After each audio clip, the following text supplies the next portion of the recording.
Уважаеми клиенти, в това видео ще ви покажем колко лесно може да направите поръчка при нас. След като сте намерили необходимия консуматив за принтер, го добавете посредством жълтия бутон в количката.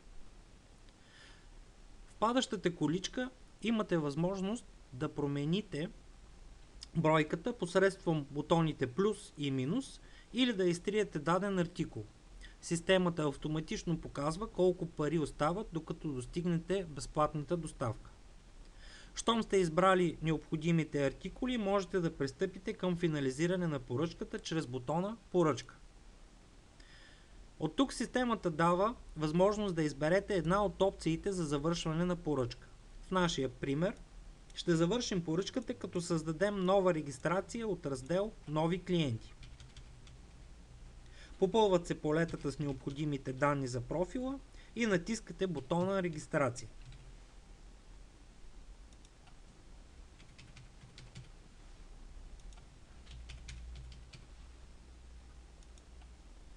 За да завършите поръчката, трябва да добавите информация за адрес и телефонен номер.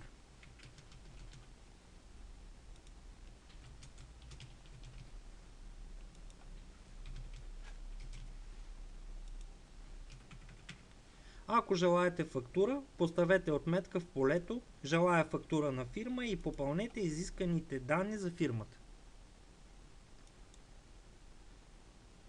В начин на доставка отбелязвате желаният от вас начин на доставка, например до адрес. В стъпка номер 3 избирате желаният от вас начин на плащане, например наложен платеж. Поръчката се финализира с кликване върху бутона Завърши поръчка.